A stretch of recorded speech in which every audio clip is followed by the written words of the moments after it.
Une production des studios Bass. L'épisode de cette semaine est une présentation du garage Arleco. Arleco, servir au-delà de la réparation. Déjà l'avant-dernier épisode avant les vacances estivales. Un blog teste 6 berlines électriques pour mesurer l'autonomie réelle. Ferrari développe son premier véhicule électrique et ça sera pas pour toutes les bourses. Rivian s'associe avec Volkswagen. Flo obtient 136 millions de financement.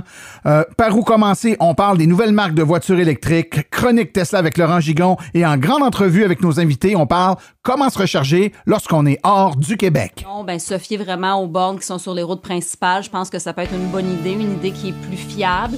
Puis souvent, ces bornes-là, près des routes principales, sont souvent près, par exemple, de restaurants ou de toilettes. Donc, ça évite d'autres arrêts supplémentaires. Tout ça et bien plus encore dans ce nouvel épisode de Silence on roule.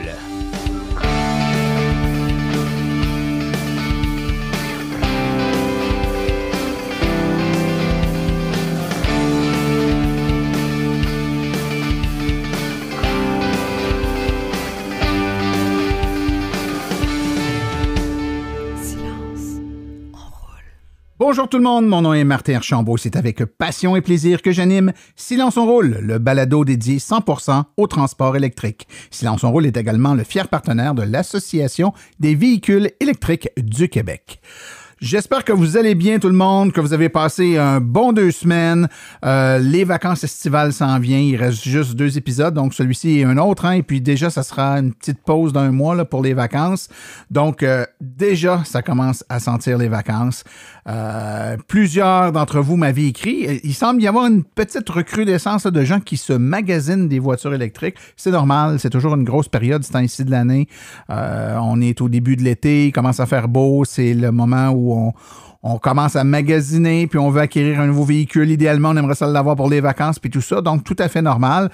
Donc, et puis en plus, on a là, comme on a déjà dit plusieurs fois, l'espèce de pression là, qu'on ressent avec l'abaissement des subventions, de la subvention provinciale qui va diminuer.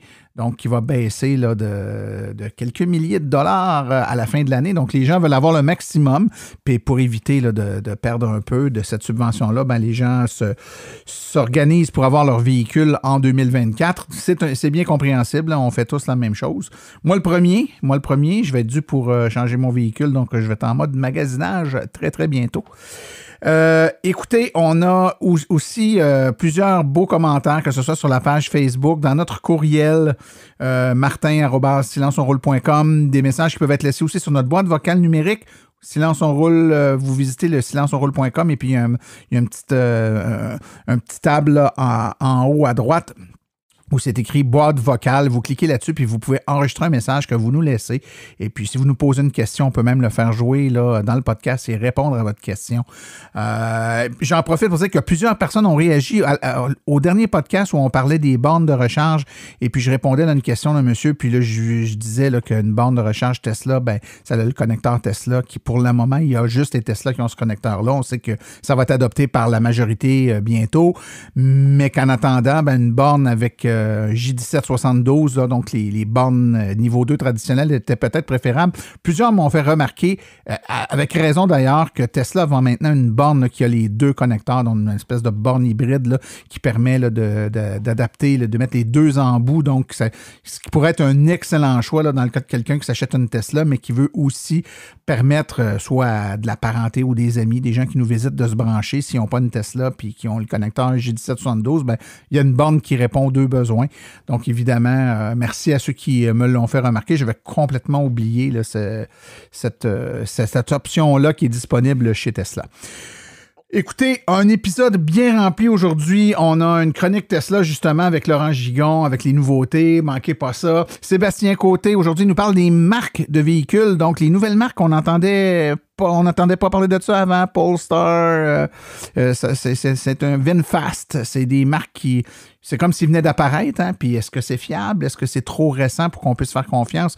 Donc, Sébastien va nous démystifier tout ça. Et on a 4 invités en studio qui vont venir nous parler de la recharge lorsqu'on n'est pas au Québec. Quand on est en Ontario, dans les Maritimes, aux États-Unis, est-ce que c'est plus compliqué? Quels sont les trucs? C'est des gens qui, évidemment, qui ont voyagé beaucoup puis qui nous donnent là, les grandes lignes, comment faire pour ne pas avoir de pépins. Donc, on va écouter ça, mais juste avant, on va écouter les actualités dans le monde de l'électromobilité. Vous voulez des produits qui permettront d'augmenter la valeur de revente de votre véhicule? Chez Précision PPF Vitres teintées, nous sommes à votre service depuis 2015. Nos maîtres installateurs sont tous certifiés et ont plus de 17 ans d'expérience dans le domaine. Nous offrons un service de qualité inégalé quant à la protection par pierre, les soins nanocéramiques ainsi que les vitres teintées. Notre pellicule par pierre ultra résistante est invisible et conservera l'intégrité de votre véhicule tout en prévenant la rouille et en protégeant la peinture contre les débris de la route. Notre traitement nanocéramique possède un puissant effet hydrofuge et il préserve l'éclat et la brillance de votre peinture pour en faciliter l'entretien. Que ce soit pour votre voiture, votre résidence ou votre commerce, Précision PPF Vitres teintées est là pour vous offrir la multitude d'avantages qu'offre la teinte de vitre. Venez nous rencontrer au 1970 Boulevard des Laurentides à Laval. Appelez-nous au 450-490-4488 ou encore venez visiter notre page Facebook Précision PPF Vitres teintées. Nous comblerons vos exigences tout en vous offrant la qualité que vous recherchez. Les actualités sont une présentation de Bourgeois Chevrolet, le spécialiste du véhicule électrique au Canada. Contactez-nous au bourgeoischevrolet.com ou au 450-834-2585. Matt Watson de la chaîne YouTube CarWow, avec son équipe, a conduit 6 berlines électriques jusqu'à ce que les batteries se soient vidées pour voir exactement quelles étaient l'autonomie réelle et qu'est-ce qui se passait lorsque les voitures arrivent à zéro. On a utilisé donc une Polestar 2 moteur simple longue portée, une BMW i5 M Sport, une Porsche Taycan Performance Plus, un Seal de BYD, la Mercedes-Benz EQE 300 ainsi qu'une Tesla Model 3 Long Range. Évidemment, le test s'est fait au Royaume-Uni et l'autonomie des voitures n'est pas selon le cycle EPA qu'on est habitué de voir ici. C'est plutôt le cycle WLTP qui a été utilisé, mais quand même, les résultats sont intéressants. Alors, dans cette vidéo de 50 minutes, on peut voir le test où on a roulé les voitures jusqu'à temps qu'elles n'aient plus du tout d'énergie et s'immobilisent. La grande championne en termes de distance parcourue, c'est la Porsche Taycan qui a fait 677 km. Évidemment, c'est pas la voiture qui a été la plus efficace en termes de consommation, mais en termes de distance, très certainement. Très surprenamment, la Tesla Model 3, qui est loin d'être celle qui avait la plus grande batterie, a été celle qui a été la plus économique en termes d'autonomie. Donc, elle a été capable de faire 627 km, soit 90% de ce qui est annoncé par le manufacturier, ce qui est mieux, en fait, que la Porsche Taycan. La Polestar 2 ainsi que la Seal de BYD ont toutes les deux là, fait près de 82 à 87% de l'efficacité prévue par le cycle WLTP, tandis que la BMW i5 s'est limitée à 82%. Ce test très peu scientifique, avouons-le, a quand même permis de démontrer qu'avec ces véhicules, on est capable de faire plus de 500 km d'autonomie avec des consommations qui sont, somme toute, pour la majorité des véhicules, fort acceptables. Ferrari développe son premier véhicule électrique et il devrait se vendre à un peu plus d'1 demi-million de dollars américains. Un peu prohibitif comme prix, mais le premier véhicule électrique de Ferrari est prévu pour la fin 2025. La production aura lieu dans la nouvelle usine e-Building et ça pourrait ne pas être un supercar traditionnel. Il y a à peine 10 ans, Ferrari s'opposait avec véhémence au lancement de voitures électriques, mais le conducteur automobile reconnu pour ses moteurs à essence, y travaille depuis plusieurs années et prévoit enfin révéler son premier modèle, pas pour toutes les bourses, d'ici fin 2025. La start-up californienne Rivian obtient beaucoup d'argent et Volkswagen obtient l'expertise dont elle a besoin pour résoudre certains problèmes technologiques qui datent de longue date. En effet, Volkswagen et Rivian s'associent pour créer des logiciels dans le cadre d'un accord de 5 milliards de dollars américains.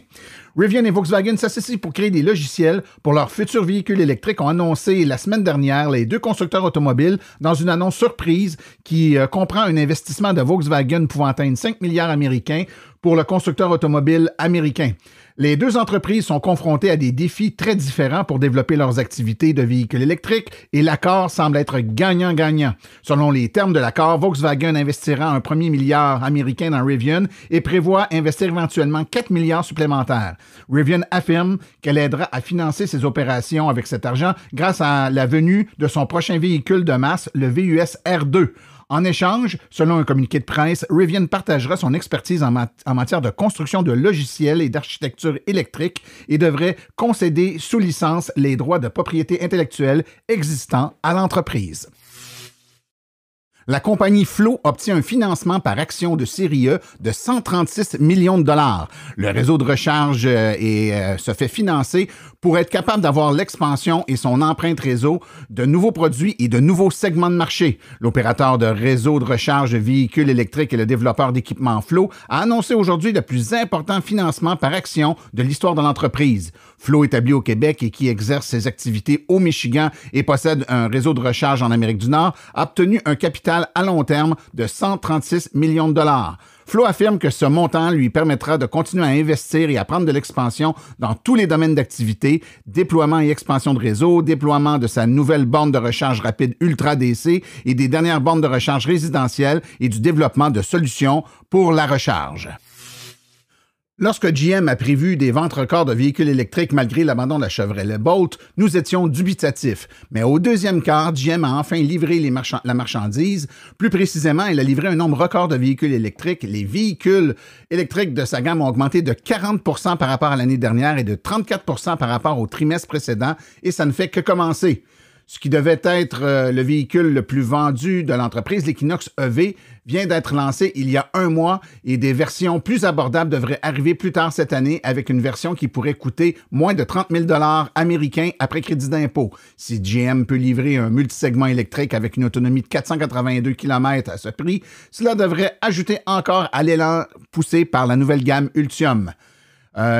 GM affirme qu'elle aura 10 véhicules électriques en vente très bientôt. On parle de Chevrolet Equinox EV, Chevrolet Blazer EV, Chevrolet Silverado EV, Cadillac Lyriq, Cadillac Optiq, Cadillac Celestiq, Cadillac Escalade EQ, GMC Sierra EV, le VUS GMC Hummer EV et le camion GMC Hummer EV. Les consultations publiques qui débuteront cette semaine détermineront si le Canada imposera des droits de douane sur les importations de véhicules électriques de tourisme fabriqués en Chine. Le gouvernement canadien ouvre une consultation de 30 jours pour recueillir l'opinion publique sur l'imposition, dis-je, de droits de douane concernant les importations de véhicules électriques fabriqués en Chine. On s'inquiète de plus en plus de l'inondation des marchés nord-américains et canadiens par les véhicules électriques chinois. Récemment, d'autres marchés ont pris des mesures pour les importations chinoises de véhicules électriques par le biais de droits de douane. Le mois dernier, les États-Unis ont décidé d'ajouter des droits de douane de 100 % sur les véhicules électriques de tourisme fabriqués en Chine. Ces nouveaux droits entreront en vigueur le 1er août 2024. En outre, la Commission européenne qui supervise la politique commerciale des 27 pays a imposé des droits compensatoires provisoires allant jusqu'à 38 % sur les véhicules électriques fabriqués en Chine, et le tout sera en vigueur ou est en vigueur depuis le 4 juillet. La Commission européenne déterminera les droits finaux à l'automne et le Canada envisage maintenant de faire de même.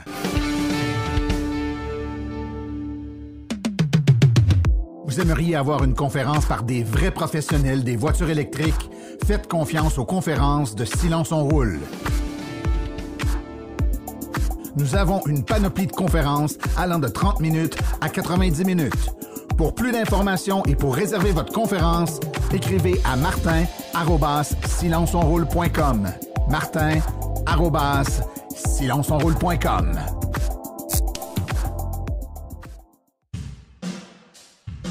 La chronique « Par où commencer ?» est une gracieuseté de l'Association des véhicules électriques du Québec. Devenir membre est un incontournable pour tout futur ou nouvel électromobiliste. www.aveq.ca.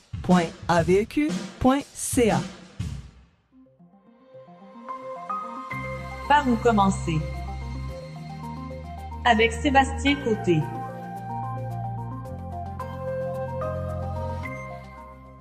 Comment ça va, Sébastien? Ça va très bien. On en a parlé il y a 2 semaines, mais là, ça sent vraiment les vacances. Oui. Là, ça sent vraiment les vacances. Je te dirais que j'ai même commencé à repasser mon maillot de bain pour éviter les faux plis. Hein? Important d'être bien mis. Écoute, Sébastien, Les vacances s'en viennent, mais quand même, on va être sérieux. On va parler de véhicules électriques, évidemment, mais on va parler de nouvelles marques de véhicules électriques avec l'électrification des transports. On a vu arriver au fil des années, bon, bien sûr, Nissan, Mitsubishi, Kia, qui sont des marques qu'on connaît, qui ont commencé à faire des véhicules électriques. Mais tout dernièrement, on a vu apparaître des nouveaux noms qu'on ne connaissait pas, qui dans bien des cas sont des marques qui ne font que de l'électrique. Dans d'autres cas, c'est des compagnies qui n'avaient pas en Amérique du Nord avec des voitures thermiques, mais qui ont été importées avec l'arrivée de l'électrique. J'aimerais ça qu'on parle de ces noms-là, puis qu'on puisse se démêler un peu, et surtout comprendre, c'est-tu dangereux? On devrait-tu envisager ces marques-là ou ne pas l'envisager? Alors, j'aimerais ça que tu me parles un peu de ça. Oui, bien, en fait, on connaît nos grands joueurs, là, des Ford, des GM, Dodge, puis tout ça, dans les grands joueurs, Toyota et compagnie. Mais des fois, on va entendre les nouveaux noms, puis là, on n'est pas sûr. Il y en a qui vont débaptiser des compagnies. Il y en a qui vont dire, c'est quoi ce modèle-là? C'est qui fait ça? Ben non, c'est le manufacturier qui ne le connaissent pas. Donc, on va en nommer quelques-unes avec quelques critères ou quelques caractéristiques de ces marques-là. Puis, ça sera juste au moins pour vous renseigner que ces noms-là existent. Donc, vous allez... Au moins, quand vous allez l'entendre ou le voir, vous allez dire « Oh, j'ai déjà entendu ce nom-là. » Et même si ce n'est pas des manufacturiers de voitures thermiques connus en Amérique du Nord, dans certains cas, c'est des entreprises très sérieuses qui ont vendu des millions de voitures électriques ailleurs dans le monde, en Asie, en Europe, etc. Donc, c'est pas parce que nous, on le connaît pas que c'est pas sérieux puis que c'est pas des bonnes compagnies. Donc, tu sais, souvent, on a peur un peu parce qu'on pense que c'est une compagnie qui a été inventée il y a 2 semaines, qui n'existait pas. Ils ont tout engagé leur staff il y a 2 semaines. Non. Dans bien des cas, c'est des compagnies très sérieuses qui sont là depuis de nombreuses années, mais qu'on ne connaissait tout simplement pas. Alors, vas-y, lance-toi, mon cher Sébastien, parle-nous de ça un peu. Oui, je vais parler de Polestar, pas Polestar ou on pourrait dire d'autres blagues, mais Polestar, qui est là depuis 2021, là, c'est pas vraiment une nouveauté. À ne pas confondre, c'est pas réellement un Volvo. Ça, plusieurs gens disent Polestar, c'est une voiture faite par Volvo. Et plus ou moins. Ben, il y a eu un lien de parenté avec Volvo au début, hein, il faut le dire. Oui, en fait, c'est fabriqué en Chine par le groupe Geely. Geely qui possède Volvo et par le fait même a pris le nom Polestar qui était dans le giron aussi de Volvo comme préparateur automobile, entre autres.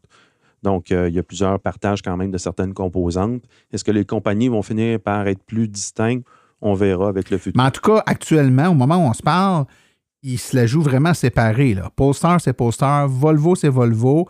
Puis je pense que ce qui n'aide pas à la confusion, c'est que le point de vente de Polestar on dit Montréal, c'est Polestar Montréal, mais en réalité, ils sont à Laval. Ils sont dans la cour du Volvo, donc les gens disent c'est Volvo. Mais non, c'est un holding différent, c'est des gens différents qui gèrent les deux compagnies. On sent, par contre, l'expérience, le design, la qualité du travail de Volvo qui a été insufflé au tout début de Polestar, mais maintenant, Polestar vole de ses propres ailes et font des produits de très grande qualité. Oui.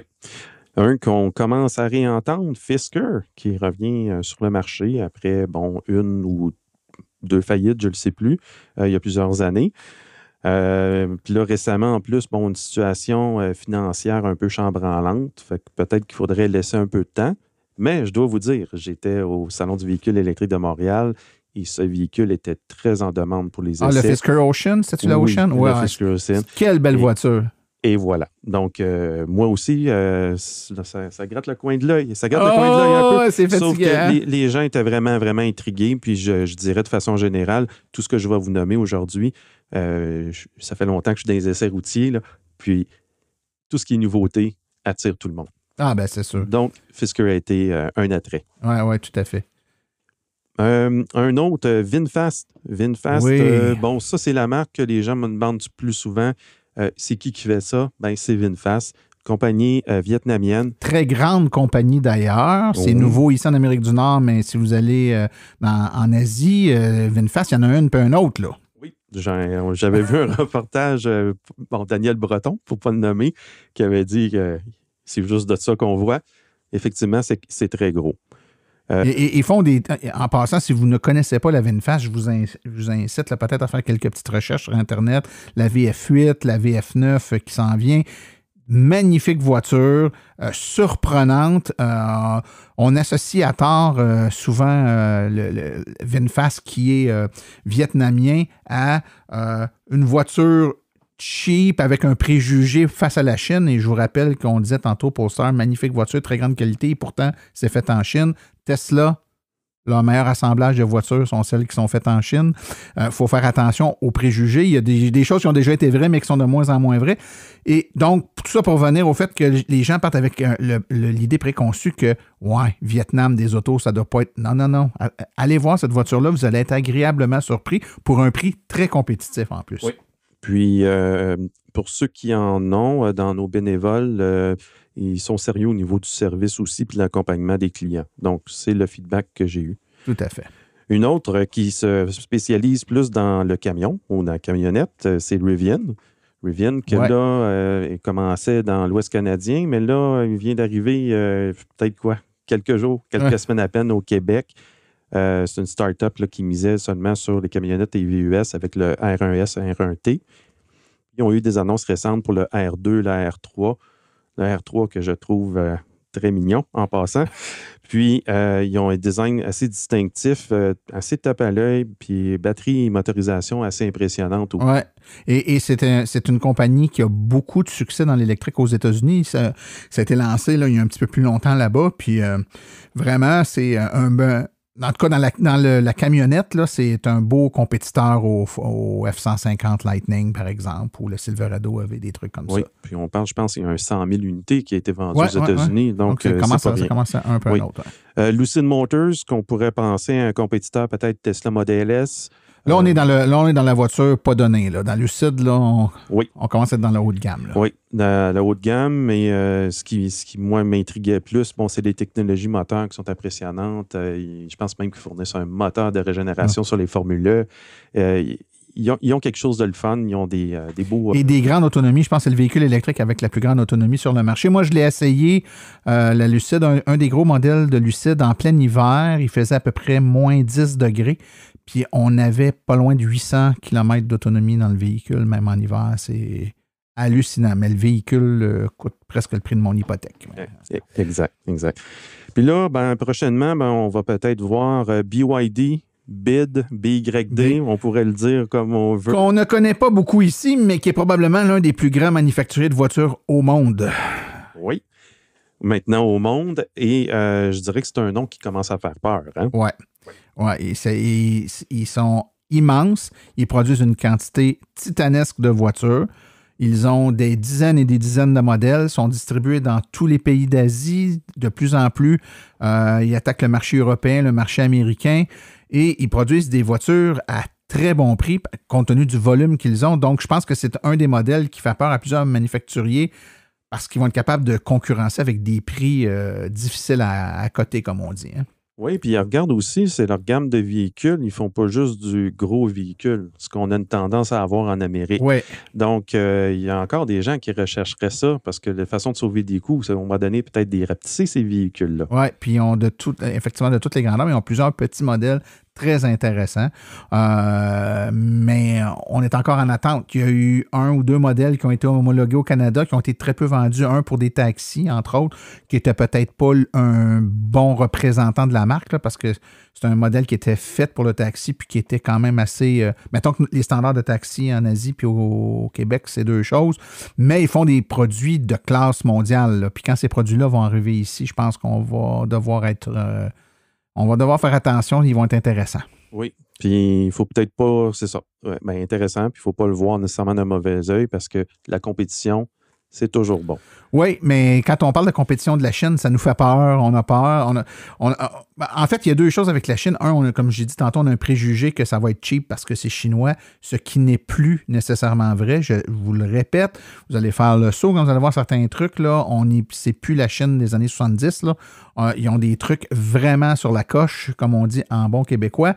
Mais l'autre chose aussi qui fait peur, c'est la domination de la Chine dans le marché d'électrique, donc la filière batterie. On essaie de s'affranchir de ça avec nos approvisionnements en matériaux de batterie locaux, en fabrication de batteries de façon locale. On essaie d'être vraiment indépendant pour être un peu plus indépendant de la Chine. Mais là, on voit des véhicules tout prêts qui vont arriver ici et qui vont venir concurrencer les véhicules nord-américains, par exemple, qu'on va créer avec nos propres batteries. Donc, est-ce qu'on va acheter une voiture plus chère, mais avec des batteries québécoises, on va acheter une voiture moins chère avec des batteries faites en Chine? Il va y avoir un petit peu de questions d'éthique qui vont entrer en ligne de compte dans tout ça. Hein? Oui, mais là, ça nous... peut-être, on va se creuser la tête dans le choix de notre prochain véhicule, peut-être dans 5-10 ans. Qui sait? Qui sait? En tout cas, ce qui est à retenir, Sébastien, en terminant, c'est que même si c'est des marques de véhicules qu'on ne connaît pas ou qu'on connaît peu, il faut faire très attention aux préjugés que c'est pas fiable, que ça sera pas bon, que c'est un risque. C'est pas nécessairement le cas. Je vous dirais, à contrario, il y a des marques de véhicules très connues qui sont ici depuis 60, 100 ans, qui sont, en termes de croissance et d'innovation, beaucoup plus risqués en ce qui me concerne à acquérir comme véhicule. Donc, on ne peut plus appliquer nos vieux préjugés puis transposer ça directement dans l'électrique. Tout à fait. Sébastien, si on a des questions à te poser, on fait quoi?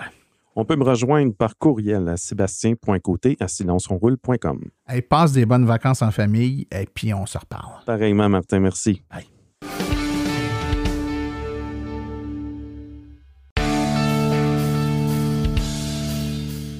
Bonjour à tous. Déjà le temps des vacances et veuillez prendre note que après l'épisode 178 du 19 juillet prochain, je prendrai un mois de vacances en famille, des vacances bien méritées et je vous reviens plein d'énergie, de force et de sujets intéressants sur les voitures électriques le 16 août prochain.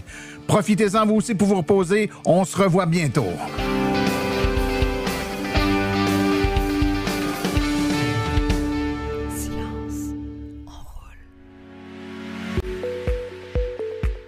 Vous venez de faire le saut vers l'électrique et devez réfléchir à vos recharges. Vous voulez une borne au chalet? Vous voulez une solution rapide et sans embûches? Il n'y a qu'une solution, Hydro Solutions. Depuis plus de 60 ans, Hydro Solutions est une entreprise québécoise de confiance. Vous les connaissez pour les chauffe-eau, mais ils offrent également un service clé en main pour les bornes de recharge. C'est définitivement l'avenue à privilégier afin de faire affaire avec une entreprise d'expérience qui s'occupera de tout. Demandez une soumission gratuite et sans engagement de votre part au www.hydrosolutions.com. Une seule visite sur leur site web vous permettra de constater la simplicité avec laquelle vous pouvez entamer une démarche afin qu'ils prennent tout en charge. L'analyse de votre situation, l'installation d'une borne de qualité par un installateur certifié et même, au besoin, le financement sur 24 ou 48 mois. Par la suite, en cas de problème, leur équipe d'experts est là pour vous. Hydro Solutions, leur mission, vous simplifier la vie.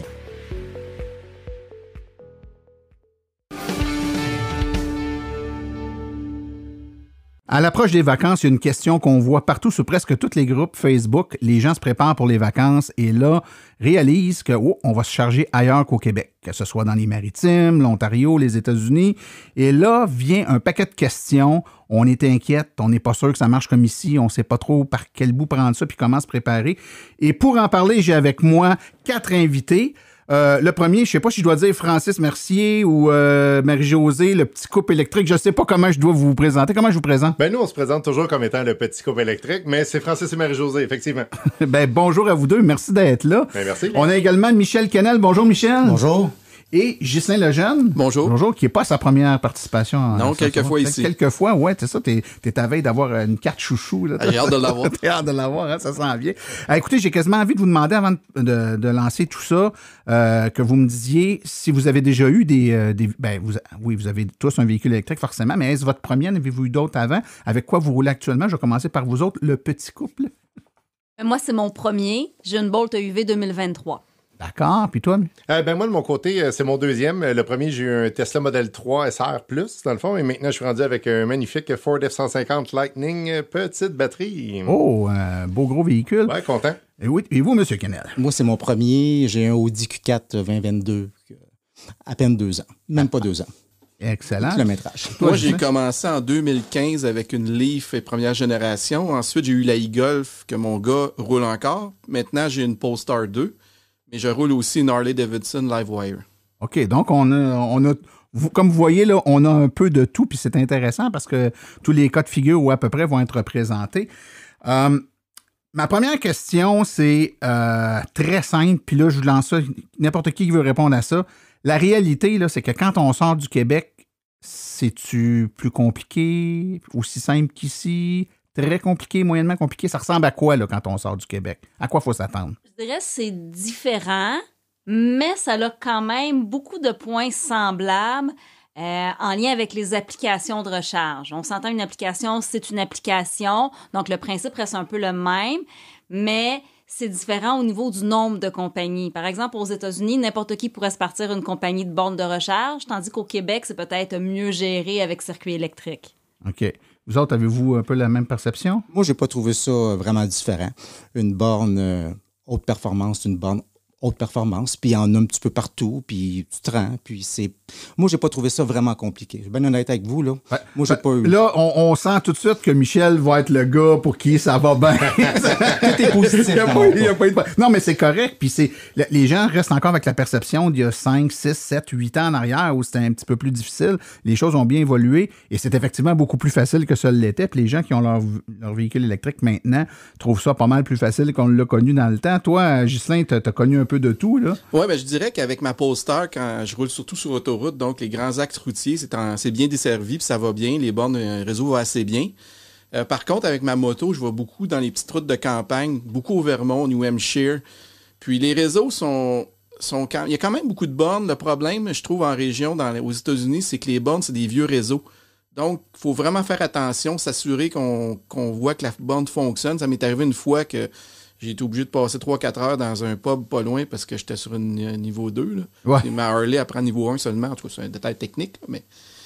Donc, en région, quand on n'est pas sur les axes routiers, il faut faire attention. C'est des bornes en général plus âgées. Donc, il y a plus de bornes défectueuses. Oui, c'est souvent les premiers réseaux qui ont été établis. Il y a plusieurs années, il y avait eu des subventions aux États-Unis pour l'installation de bornes, mais l'argent pour les entretenir n'était pas là. Hein? Fait qu'il s'est installé des bornes qui n'ont pas été entretenues. Contrairement au Québec, que même en région, tu as tout le temps des bornes fonctionnelles. Ça m'est arrivé très, très rarement. Je me rappelle pas la dernière fois que j'ai eu une borne qui fonctionnait pas au Québec. Ben, je pourrais rajouter qu'on a un petit peu la même chose ici avec Petro-Canada qui fonctionne plus ou moins. Donc, moindrement que tu sors de circuit électrique ou Electrify Canada, tu vas avec ChargePoint, c'est toutes des marques qui sont quand même bien reconnues, que tu n'as pas vraiment de troubles. Je pense que c'est environ la même affaire. Moi, qu'est-ce que j'ai fait? Je me suis fié à des compagnies qui étaient là depuis un bon petit bout de temps puis qui avaient un bon réseau. Puis j'ai suivi ça. La notoriété du réseau. Pour moi, c'était extrêmement important. On va en parler de ça, la notoriété du réseau, parce que c'est important que les gens qui nous écoutent sachent un peu là, vers quel réseau on doit viser puis lesquels on doit éviter si on veut pas avoir trop de problèmes. Je voulais compléter parce que je te rejoins vraiment là-dessus. C'est que si on est sur un réseau, là, je vais parler aux États-Unis, mais si on parle d'Electrify America, je suis d'accord avec vous autres, ça fonctionne numéro 1. Mais nous, la première fois, on a fait une tentative à Burlington et d'essayer toutes les autres sortes de bornes. Les Blink de ce monde, les Cima Connect. Et là, on a vécu des enjeux très différents. Pas de dire qu'on n'est pas capable de se recharger, mais entre autres, notre carte de crédit canadienne n'était pas acceptée. Alors, ça nous a créé certains petits enjeux. Mais Electrify America, aucun problème. Sauf que je pourrais dire sur ça que même tes cartes canadiennes sur des stations à essence ne sont pas acceptées si tu n'as pas le zip code. C'est vrai. Donc, il faut le savoir. C'est la même chose que tu pars avec ton véhicule à gaz, puis tu arrives sur une carte de crédit, tu mets, il te demande ton zip code, tu l'as pas. Il faut que tu aies le truc. Donc, c'est exactement la même affaire. Puis le truc, c'est les 3 chiffres de notre code postal avec 2 zéros à la fin. Hein. Et faire attention, Desjardins, c'est pas toutes les cartes de crédit qui fonctionnent. Moi, j'avais 4 Desjardins à un moment donné parce que j'avais de compagnie. Puis il y en avait juste une de ces cartes qui fonctionnait avec ce truc-là. Les banques, en général, fonctionnent. Mais Desjardins, je ne sais pas ce qu'ils font. Mais c'est pas une problématique propre à la recharge. Tu aurais pu être dans un commerce. C'est la même chose. Ça fait des années que je voyage aux États-Unis. Puis avec ta carte de crédit, il faut que tu aies le truc pour ton zip code, puis ça fonctionne. Qu'est-ce qu'on doit préparer avant de partir là, pour un voyage? Mettons qu'une famille qui s'en va 2 semaines, n'importe quoi, là, au New Jersey, peu importe où, là. C'est quoi les préparations, là, la minimum qu'il faut faire avant pour s'éviter des problèmes? Puis ça ne veut pas dire que si on ne se prépare pas, on va avoir des problèmes, mais si on veut s'assurer de ne pas avoir de problème, il n'y a pas une petite préparation minimale à faire avant de partir? Connaître son véhicule, c'est le plus important. Il faut que tu t'habitues, tu sais quelle autonomie qu'il a, sa moyenne au kilomètre-heure, combien qu'il peut faire entre deux charges avec tant de vitesse, le poids que tu vas avoir. C'est juste une question de préparation et de se promener avant au Québec, l'ajuster, faire des ajustements, tu regardes, puis après ça, tu pars à l'aventure. C'est aussi simple. Toi, Ghislain, moi, je dirais que j'ai 2 expériences parce que je roule une Harley-Davidson qui a 160 km ou 120 sur l'autoroute d'autonomie. Donc, il faut que je planifie beaucoup plus. Ma Polestar a le système Google intégré, donc c'est beaucoup plus facile. Mais je dirais qu'avant de partir, c'est d'utiliser des applications comme Better Route Planner ou PlugShare ou Circuit électrique. Mais Circuit électrique aux États-Unis, il y a moins les bornes. Mais PlugShare puis Better Route Planner, c'est de voir où on s'en va, de connaître un peu les réseaux qui sont là, s'assurer que qu'on a on a une application si on a besoin. Puis aussi, les premières fois qu'on y va, c'est pas d'essayer de pas faire de patte de record, de connaître notre char, mais de s'habituer. Donc, on recharge un peu plus souvent. On joue pas à essayer de battre des records, c'est pas le moment. Vous allez devenir super bon, puis vous allez arriver à 5%, puis vous allez repartir rapidement. Mais au début, c'est de s'habituer. Si je peux renchérir, puis avec ça, avec Better Route Planning, tu peux déjà planifier ta route. Oui. Tu peux la télécharger sur une feuille Excel. Tu peux exactement savoir où est-ce que tu t'en vas, à l'heure que tu vas arriver. Ici, j'ai un petit exemple, mais c'est un podcast, là, mais ça donne exactement... Mais on va quand même mettre le lien vers Better Route Planner dans les références du podcast. Ouais. Tu peux regarder, OK, ben là, moi, je vais rouler avec du 23 kW au 100 kW. Au 100, et là, tu vas exactement voir, OK, mais tu vas te rendre avec telle borne, puis moi, je voulais arriver avec du 12-15 %. Donc, tout était planifié comme à l'avance. Ça, c'est mon expérience numéro 1 pour mes premières journées que j'ai faites. Quand on regarde une carte, mettons des États-Unis ou de l'Ontario, là, puis on regarde les axes principales, là, les routes principales, on se rend compte que certaines routes qui sont bien desservies, d'autres un peu moins, puis il y a certains réseaux qui sont plus selon certaines routes, un peu moins sur d'autres. Bon, ça, c'est une constatation, le visuel qu'on peut faire très facilement en regardant une application qui nous montre les cartes. Est-ce qu'il y a des réseaux à privilégier, voire même peut-être faire le choix d'une route en particulier parce qu'elle est mieux desservie par des bornes? Parce que des fois, on peut être habitué de prendre, je dis n'importe quoi, la 401, mais c'est pas la meilleure route pour les bornes de recharge, on va prendre une autre route. Est-ce qu'on devrait regarder comment sont les bornes sur la route pour faire notre choix de route entre 2 points? Oui et non. Je pense que tout ça va avec le trajet qu'on veut faire. Tout dépendant le temps qu'on a. Donc, si on veut s'éloigner peut-être un peu des routes principales puis qu'on a le temps de le faire, bien, on peut vérifier avec les bornes autres. Puis sinon, bien, se fier vraiment aux bornes qui sont sur les routes principales. Je pense que ça peut être une bonne idée, une idée qui est plus fiable. Puis souvent, ces bornes-là, près des routes principales, sont souvent près, par exemple, de restaurants ou de toilettes. Donc, ça évite d'autres arrêts supplémentaires. OK.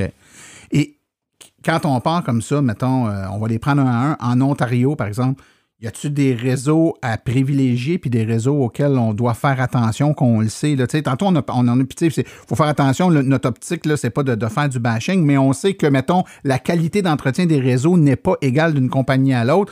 Allons-y vers... Quand vous allez en Ontario, c'est par quel réseau vous utilisez? Partant, dans les on-route, les IV fonctionnent, pas toutes. Puis, il n'y a pas beaucoup de puissance. Ils ont beaucoup de difficultés avec la puissance. Je ne sais pas si c'est IV... Puis encore Ivy, je suis allé à Sudbury, puis les Ivy ne fonctionnaient pas. Heureusement, les Magic Dog de Tesla étaient là, donc ça a super bien été. Fait que de plus en plus, avec Tesla qui s'ouvre, on va avoir éventuellement les autres accès aux autres. Ça va donner beaucoup d'opportunités. Oui. Comme moi, comme un matin, je suis parti free ride. Je suis parti, OK, je m'en vais visiter mes clients, puis en Ontario. Je suis parti, puis j'ai fait toutes les Electrify jusqu'au Mississauga. Puis ça a super bien été. Ils sont tous à peu près aux 200 km. Donc, ça... Toi, c'est avec Electrify Canada en ce moment-là. Mais puisque j'avais des bornes gratuites à cause de Audi et de Volkswagen pendant 2 ans, donc c'est sûr que ça aide. Ça m'a coûté 0. Mais Flow fonctionne très bien. Les circuits électriques Flow, très, jamais eu de problème. Electrify Canada aussi en général. Electrify, il y a toujours une borne dans la station qui ne fonctionne pas. Mais souvent, c'est le lecteur de carte de crédit. Ouais, mais nous, tu vois, on est très d'accord. Les premières fois qu'on est allé en Tesla, parce qu'on parle pas beaucoup de Tesla actuellement, mais tu sais, Tesla, tu parlais du Magic Dock. Tesla est très, très bien entretenu et on a vécu la même chose avec Ivy. On sait pas pourquoi. On était sur une borne tout seul. C'était écrit 150 kWh, puis finalement 150 kW, puis ça fonctionnait pas. Là, on allait à peine chercher 60, 55. J'étais à une batterie très, très basse. Là. On le sait que ça a un impact, la chaleur. Tu avais des conditions. J'avais des conditions idéales pour aller au maximum et pas du tout. Puis après ça, on a continué justement sur Flow. Puis écoute, on n'avait pas d'enjeu. Sauf que j'ai une expérience aujourd'hui. J'étais au Québec. J'étais à Sherbrooke. Sur une borne, j'avais un maximum de 35. Je l'ai arrêté. J'ai pris 30 secondes, je l'ai rechargé, je suis monté à 100. Donc, pour la même borne. Donc, des fois, il faut juste respirer par le nez, reculer, on recommence, puis on le fait. On a parlé beaucoup, puis je veux qu'on parle de ce point-là. Vous avez parlé d'Electrify Canada, qui est quand même un réseau bien établi, et son pendant américain, Electrify America. Il faut faire attention, si on est membre d'Electrify Canada, on n'est pas nécessairement en fait, on n'est pas membre d'Electrify America. C'est deux compagnies sœurs, mais indépendantes. Là. C'est-à-dire qu'on doit ouvrir un compte chez l'une. Est-ce qu'il y en a parmi vous qui avez des comptes Electrify America? Oui, vous en avez? Nous, on a même profité, Marie-Josée, je ne sais pas si tu veux, mais on a profité du profil complet. Dans le fond, c'est qu'on a pris un mensuel de 7 mois. Quand on a fait notre parcours au complet, c'est 7 $ par mois. Tu économises 25 % de tes recharges. Mais ce qui est vraiment important de savoir, c'est sur les bornes éligibles de Electrify America. Et non pas toutes les bornes d'Electrify America. Exactement. Parce que nous, on est allé, entre autres, la première à Plattsburgh, si je me rappelle bien, elle n'était pas éligible. On a pu se recharger avec notre compte Electrify America, mais on ne bénéficiait pas du 25 %. Mais c'est pas grave parce que nous, on a fait 5500 km justement dernièrement aux États-Unis et on n'a eu aucun problème. Et nous, pour vrai, on le recommande parce que l'économie qu'on a fait sur 5500 km, j'ai pas fait le calcul, j'ai pas le calcul devant moi, là, mais c'est plusieurs... Aussitôt qu'on fait un voyage de plus que 500-600 km là, aux États-Unis, on sait qu'on va prendre Electrify America, il faut prendre l'abonnement mensuel, puis on n'a pas besoin de prendre le 7 mois, là, on le prend au mois, puis on paye un mois, puis en revenant, on le cancelle. Je me suis peut-être bien exprimé, c'est 7 $ pour un mois. C'est exactement ça. On parle pas beaucoup de Tesla, mais il y a beaucoup de gens qui ont des Tesla, puis effectivement, là, les autres, ils ont l'expérience totale avec le plug and charge. Nous autres, il faut jouer avec les applications. Mais éventuellement, on s'en vient là, avec l'ouverture du réseau Tesla aux autres. Il y a les Magic Dock. Nous, on a essayé à Malta. Sérieusement, on a adoré. La seule chose, c'est que moi, avec mon camion, le F-150 Lightning, on passait une demi-feuille devant mon camion, étant donné parce que le stationnement était complet. Fait que je pouvais pas me stationner de côté. Je me suis avancé. Marie-Josée me faisait signe d'avancer. Là, c'était quasiment hilarant. Mais on s'est avancé puis on a réussi à le faire. Fait que c'est pas une zone qu'il faut négliger, je pense, celui de Tesla, parce que ils sont solides, là, les bornes, l'entretien. Je pense que c'est très, très bon aussi aux États-Unis. Là. Donc, on vient de le dire, là, c'est les réseaux par abonnement qui offrent des rabais. Si on part pour le moindrement, qu'on va faire le moindrement de distance, ça peut devenir très rapidement intéressant. Donc, de ne pas hésiter à faire le saut. Puis, à contrario, éviter... On sait qu'exemple, ChargePoint, on peut les partir avec notre carte circuit électrique ou ChargePoint peut partir d'autres bornes américaines. Mais faire attention, souvent, il y a des frais de connexion. Des frais d'itinérance, oui. Donc, moi, je les évite. Là. J'aime mieux avoir plus d'applications, plus de cartes. Puis si on est capable d'avoir la carte physique, moi, j'ai la carte ChargePoint, j'ai la carte Flow, parce que j'ai eu des Bolt. Fait que on a eu le 750 $. Donc, avoir la carte, c'est super parce que si on a un problème avec notre téléphone, si on est dans une région où il n'y a pas de couverture cellulaire, on part la borne. Puis même juste partir la borne, c'est tellement plus facile que d'ouvrir l'application puis de la trouver. Puis on la part avec la carte, puis c'est fini. On a parlé beaucoup on a parlé des États-Unis, on a parlé un peu de l'Ontario. Les maritimes, avez-vous de l'expérience des maritimes? Quelqu'un qui s'en va plutôt vers l'est? J'ai jamais été dans les maritimes. Jamais allé? Le plus loin qu'on s'est rendu, c'est à Edmundston, au Nouveau-Brunswick. Donc, la majeure partie s'est faite au Québec pour les recharges avec circuit électrique. Puis, on a rechargé peut-être 2 fois, mais à Edmundston, au Nouveau-Brunswick, là, c'est le plus loin qu'on est allé. Ben, je peux peut-être d'abord parler de bois de mon expérience. Moi, je l'ai fait beaucoup, les maritimes. Puis même, il y a 2 ans, on est allé jusqu'aux îles de la Madeleine en passant par les maritimes également. En fait, là-bas, souvent, c'est des bornes, soit des bornes Flow ou des bornes de NB Power, par exemple, qui sont interopérables, donc qui fonctionnent directement là, avec la carte sans frais d'itinérance. Donc, ça fonctionne très bien. Le problème, c'est qu'il y a très peu de sites, et sur les sites, il y a souvent qu'une seule borne, des fois 2, mais la plupart du temps, c'est une. Fait que là, nous, on était une délégation de 10 voitures qui suivaient puis qui s'en allaient. Fait qu'il avait fallu se faire des routes différentes pour pas arriver toutes en même temps, sans la même borne, puis s'auto-cannibaliser. Hein. Donc, mais ça fonctionnait bien, mais c'est le nombre de bornes qui était vraiment... Là, puis là, nous, on était hors saison, fait que c'était pas trop problématique, mais j'imagine que pendant les vacances de construction, ça doit être rough un peu. Ouais. En parlant de ça, moi, j'ai une expérience. Nous, on est parti un vendredi soir, donc on est arrivé aux US un samedi et un dimanche. Donc, on a traversé de Québec, aller jusqu'en Floride. Et c'était un samedi puis un dimanche. Pour te dire que les bornes sont extrêmement occupées le week-end versus la semaine. Parce que les gens, ils ont des forfaits gratuits, illimités, et les gens se chargent jusqu'à 90-100% pendant le week-end pour leur semaine. Donc, moi, je suggère aux gens, nous, quand on est revenu pendant la semaine, on a eu une expérience Parfait. Toutes les bornes étaient libres, il n'y avait pas personne.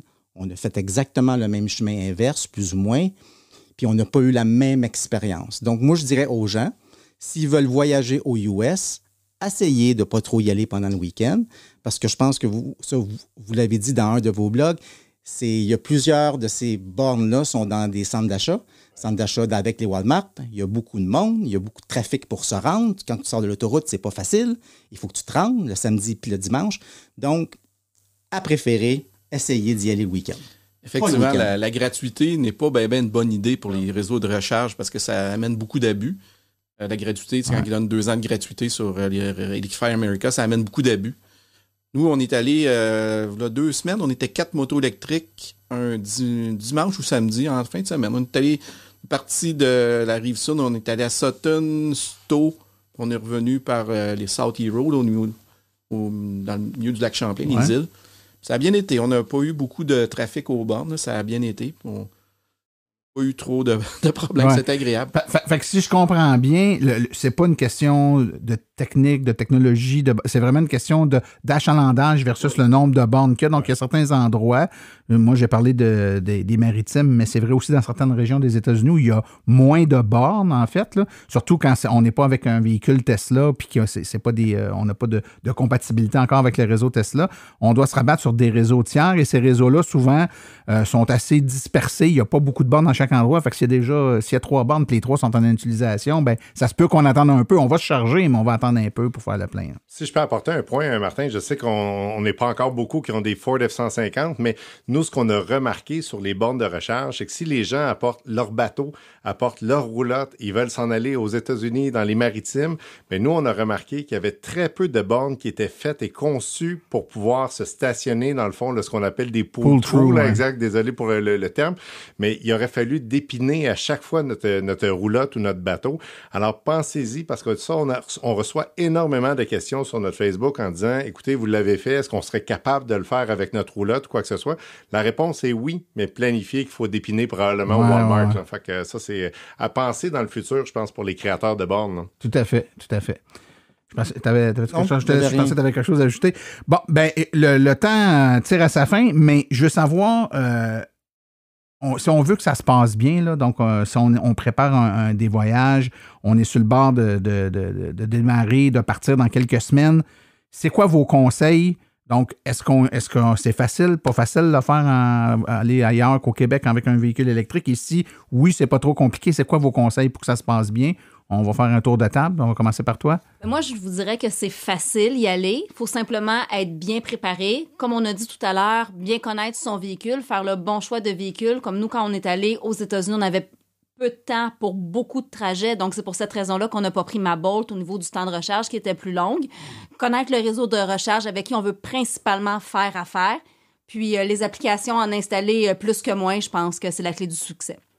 Je vais répéter, je pense qu'une minimum planification est super important. Il y a des applications qui sont faciles, sans pas la nommer, la ABRP là, ou la Better Route Planner. Tu peux rentrer exactement les bornes que tu veux travailler avec. Exemple, tu peux travailler avec... Tu mets tes favoris, ceux que tu ne veux pas travailler avec. Tu mets ton autonomie que tu as, combien que ta batterie allait user ou pas. Il va tout te calculer tout ça. Et là, tu mets ça, tu peux télécharger ça sur une feuille Excel. Tu peux mettre ça dans tes favoris, dans ton auto, puis tu pars, puis tu n'as aucun stress, ça va super bien. Ben, moi, je ne répéterai pas la même chose que mes collègues. Donc, je dirais plutôt, si c'est votre première expérience, de prendre votre temps, de respirer par le nez, puis de ne pas essayer de battre des records de vitesse ou d'utilisation de batterie. Là, de distance sans charger. Commencez avec des distances, arrêtez à 30%, augmentez jusqu'à 85%, même si vous pourriez avoir besoin de moins. Puis au fur et à mesure que vous allez vous familiariser avec votre voiture, avec les applications, là, ça va devenir facile, vous allez étirer la batterie, vous allez faire beaucoup plus vite. Mais commencez, prenez un voyage là, que vous n'êtes pas pressé, qu'il n'y a pas personne qui vous attend. Savourez la route, c'est agréable. Prenez une marche pendant que ça charge, puis tout le monde est heureux. Le mot de la fin, Francis? Ben écoute, je suis un peu d'accord avec toi. La seule chose pour les gens qui connaissent peut-être un petit peu moins ça, tu as parlé jusqu'à 85%. Ouais. Aux États-Unis, nous, on a remarqué, je sais que aussi au Québec, mais quand on arrivait à 80%, la borne réduit considérablement il y en a qui son arrêtent. charge. Oui, il y en a qui arrêtent, effectivement. Fait que oui, je le pense. Mais je pense aussi, dernier point, on n'en a pas parlé, mais quand on voyage, souvent, on s'en va soit dans des campings, on va dans des hôtels. Vérifiez peut-être si certains sites offrent la borne de recharge qui est offerte à l'hôtel. Nous, on le fait à quelques reprises et c'est très agréable. Vous faites une activité, profitez-en pour faire votre activité en étant chargé sur une borne de niveau 2. Pourquoi pas? Ça vous coûte moins cher puis ça recharge pendant que vous vous amusez. Oui, même pendant la nuit, tu te parles le lendemain matin, ton véhicule il est plein. Moi, je voudrais dire oui, mais ne pas s'y fier parce que tu vois, si tu arrives le soir, les bornes sont prises. Donc, il faut vraiment que ça soit comme ton plan B ou C en cas. Tu te fies pas sur ça. Tu te fies pas sur les bornes gratuites. Moi, j'ai eu des mauvaises expériences avec ça. Donc, c'est un plan que si c'est là, tant mieux. Exactement. Si c'est à Chicago, dans les centres d'achat, il y a des panneaux de publicité animés. Puis les bornes sont gratuites, les niveau 2. Ouais, mais tu regardes la pub pendant... c'est t'oublies de regarder la pub. Non, mais c'est agréable. Moi, même quand je vais en avion, je loue une voiture électrique. Puis il y en a où ce que notre bureau est, c'est un centre d'achat un peu à la 10-30 au 2e étage. Puis avant de partir, je recharge tout le temps le matin l'auto là. Donc, j'ai pas besoin d'arrêter avant d'aller la retourner. Ouais, certain. Mais un point qui est super important, ça coûte un petit peu plus cher charger au US, puisque c'est 53 à 42 cents à 53 les kilowatts en dollars US. Donc, il ne faut pas oublier ça. On n'a pas parlé de ça. Oui, c'est vrai, on n'a pas parlé des coûts. Ben, je pense que ça vaut la peine de prendre quelques secondes. Puis Ghislain, je sais que toi, t'as beaucoup de... Non, mais je suis intéressé à t'entendre. Tout le monde pense que c'est moins cher. Le prix varie beaucoup d'un État à l'autre, d'un réseau à l'autre. Donc, c'est pas du tout les mêmes prix. Donc, ça va fluctuer, soit positivement. C'est la même affaire qu'ici. Mais ça dépend beaucoup, parce que si on parle d'un véhicule avec une petite batterie qui ne charge pas rapidement, comme une Bolt, ou pas la batterie pas grosse, mais qui ne charge pas rapidement, ou ma moto, c'est le meilleur exemple, en bas de 20 kW de puissance, aux États-Unis, moi, ça me coûte le même prix parce que c'est au kilowattheure, puis il n'y a pas de limite de vitesse inférieure. Alors qu'au Québec, ça me coûte 1 pièce de kilowattheure, parce qu'aussitôt que je charge tout le temps, autant. Ouais, parce donc, que toi, t'es dans c'est pas... Ça devient plus... Toi, dans ton cas, c'est plus économique aux États-Unis. Moi, ça ne coûte rien rouler. Puis nous, à titre de même se faire lancer des roches, on a fait le comparatif d'un F-150 au gaz avec notre F-150 Lightning. On a fait ça aux États-Unis et je vous le dis, on a été très honnête. Il y avait une différence, je pense, de 50 ou 60 $ plus économique pour le F-150 Lightning parce que si vous suivez un peu le marché de l'essence aux États-Unis, il est très bas actuellement. Il y avait des États là que ça nous revenait quasiment égal, mais en bout de ligne, le reste du temps, on le sait, on charge à la maison et c'est là qu'on devient rentable. C'est là qu'il y a l'économie, tout à fait. Moi, j'ai pas à convaincre personne à la maison. C'était le fun, tellement le fun d'avoir 2 voitures qui rechargent le soir. C'est magnifique. Fait que vous l'aurez entendu, c'est faisable, c'est réaliste, faut pas paniquer, ça fonctionne relativement bien, faut se renseigner, faut s'assurer qu'on est dans des endroits où il y a des réseaux connus. Si on est là pour longtemps, ça vaut la peine de s'abonner à ces réseaux-là pour avoir des rabais sur le prix au kilowattheure qu'on va consommer à l'autre bout. Puis avec un minimum de préparation, je pense que vous êtes capable de vous promener en Ontario, dans les Maritimes, aux États-Unis pour avoir du plaisir. Donc, Francis et Marie-Josée, un petit couple électrique, Ghislain et puis Michel, merci beaucoup pour votre présence à Silence on roule. Merci de l'invitation.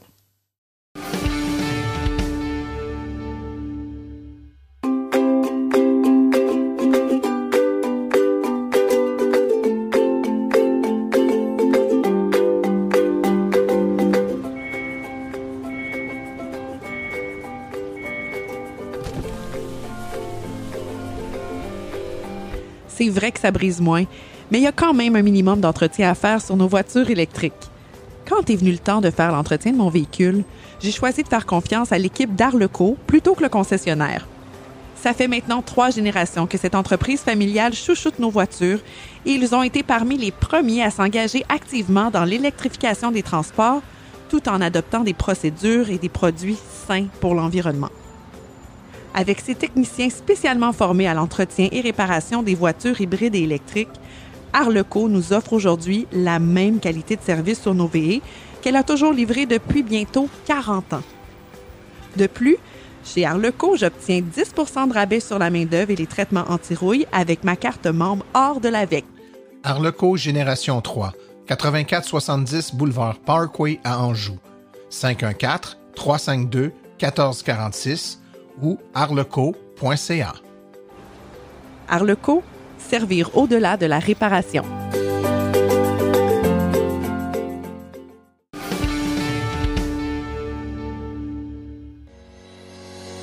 La chronique Tesla est une présentation de NextDrive, un réseau d'ateliers pour une nouvelle génération de véhicules. Confiez l'entretien et la réparation de votre VE à des techniciens certifiés et propulsés par NAPA. How do you plan a business where you know, the rocket business, you know some of these things are going to blow up on the launch pad? How does the business plan work? I don't really have a business plan. Chronique Tesla avec Laurent Gigon. Tesla a dépassé les 6 millions de véhicules livrés dans le monde depuis 2012 grâce à des performances impressionnantes au deuxième trimestre de 2024. La majorité de ces livraisons provient des modèles 3 et des modèles Y qui sont prêts pour le déploiement de la conduite autonome, soit FSD. Elon Musk a souligné que l'objectif de Tesla est d'accélérer la transition mondiale vers la durabilité en produisant des véhicules électriques attractifs. Le modèle Y est devenu le véhicule le plus vendu au monde en 2023. Avec la plateforme de nouvelle génération et le processus de fabrication amélioré, Tesla prévoit d'augmenter significativement sa production, ce qui pourrait la rendre encore plus compétitive sur le marché mondial et potentiellement devenir l'entreprise avec la plus grande capitalisation boursière au monde. Tesla a récemment lancé sa mise à jour 2024.26 pour ses employés, baptisée mise à jour d'été en raison de ses nombreuses fonctionnalités. Voici un résumé des principales améliorations apportées par cette mise à jour. Alors d'abord, les contrôles parentaux, un mode couvre-feu nocturne. Les parents peuvent recevoir des notifications sur l'application Tesla lorsque le véhicule est conduit après une heure de couvre-feu définie. Également une limite de vitesse et d'accélération qui permet de définir une vitesse maximale et de limiter l'accélération à un mode chill, entre guillemets. Les fonctionnalités de sécurité, l'activation d'avertissements de limite de vitesse, de freinage d'urgence automatique et d'alerte de collision frontale. Alors parmi les contrôles parentaux qui peuvent être activés depuis le véhicule ou l'application Tesla avec un code PIN pour empêcher les modifications sans autorisation. L'écran de contrôle et la climatisation a été mise à jour. Un panneau de contrôle de climatisation repensé permet aux utilisateurs de sélectionner plus facilement leurs paramètres de confort. Ce panneau devrait regrouper toutes les fonctionnalités sur un seul écran. L'ajustement de la vitesse du ventilateur pendant les appels téléphoniques. Avec les commandes de climatisation en mode auto, la vitesse du ventilateur peut automatiquement diminuer pour réduire le bruit ambiant pendant les appels téléphoniques. La navigation vers des sous-destinations. Utilisant la mise à jour de l'API Google Place, cette fonctionnalité permet de naviguer vers des sous-destinations spécifiques telles que des terminaux d'aéroport, des stationnements spécifiques ou des étages de garage. Aussi des nouveaux services musicaux et météo, YouTube Music et Amazon Music avec plus de 100 millions de chansons et de podcasts sans publicité avec YouTube Music Premium et Amazon Music. Également l'affichage des conditions météorologiques locales et l'indice de qualité de l'air AQI sur la barre d'état du véhicule. Un simple clic sur la température permet de voir ces prévisions détaillées. Les réunions Zoom s'afficheront désormais en plein écran lorsque la voiture est en stationnement. Les utilisateurs pourront se connecter en scannant un code QR sur un appareil déjà connecté à Zoom. Ces nouvelles fonctionnalités montrent l'engagement continu de Tesla à améliorer l'expérience utilisateur et la sécurité de ses véhicules, grâce aux mises à jour à distance dont il est le seul constructeur à être en mesure de le faire en profondeur. L'action Tesla a connu une forte hausse de plus de 26% au cours des 5 derniers jours, atteignant presque le prix le plus élevé de l'année. Cette augmentation est en grande partie due à un rapport de livraison du deuxième trimestre supérieur aux attentes, principalement mené par les modèles 3 et modèle Y. L'analyste de Wedbush, Dan Ives, a réagi à cette semaine solide en augmentant son prix cible à $300 au lieu de précédemment 275, soulignant un tournant majeur pour les actions de Tesla. Wedbush maintient également un scénario scénario optimiste visant un prix cible de $400 par action dans un proche avenir. Cette valorisation repose en grande partie sur la réussite de Tesla dans le domaine de l'autonomie et de la conduite autonome complète, FSD. Rappelons que la journée du robotaxi prévue le 8 août est vue comme un événement clé pour Tesla, où l'entreprise pourrait présenter des avancées significatives vers un avenir de conduite autonome. Cette perspective renforce l'optimisme des investisseurs sur le potentiel à long terme de Tesla dans le domaine de l'intelligence artificielle et de la robotique, au-delà de son rôle traditionnel de constructeur automobile. Voilà, c'est tout pour aujourd'hui. Merci de m'avoir suivi et à très bientôt.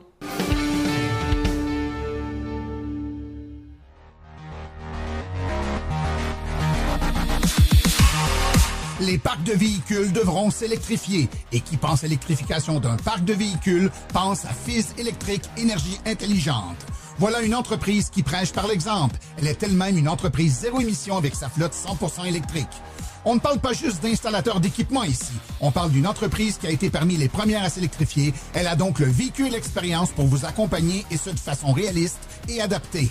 Avec presque 2000 installations de bornes électriques depuis 2012, Fizz possède à son actif plusieurs projets majeurs en déploiement de parcs d'autobus scolaires, de véhicules lourds, de véhicules légers, ainsi que plusieurs sites de concessionnaires. Vous serez accompagné de A à Z dans vos projets, de l'étude de besoins à la conception, l'installation et la vérification des stations. Les meilleurs produits répondant à vos besoins vous seront proposés. Détentrice d'une licence de maître électricien délivrée par le CEMEC, d'une licence RBQ d'entrepreneur général et d'une certification MERN accompagnateur en gestion de l'énergie et électrification d'un parc de véhicules, ne perdez plus de temps, c'est Fizz et son équipe qui s'occupent de vos travaux. Contactez le FIC2.ca ou par courriel info@fizz.ca.